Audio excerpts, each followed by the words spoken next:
এই জায়গাটা যখন আমি বসে আছি, আমার সামনে হাঁসের দল চড়ে বেড়াচ্ছে পুকুরে।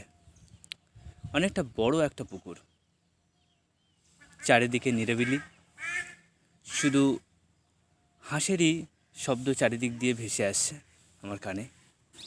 আর মাঝে মধ্যে এক একটা মাছরাঙা মাছের জলের মধ্যে এসে পড়ছে আর ছোট্ট একটা মাছ ধরে নিয়ে চলে যাচ্ছে। এই যে অপূর্ব দৃশ্য, তা ভোলার নয়। এই বাংলায় বা এই প্রকৃতির মধ্যেই এইসব জিনিসগুলো লুকিয়ে আছে। এইগুলোর যে মজা, তা চিরস্মরণীয়।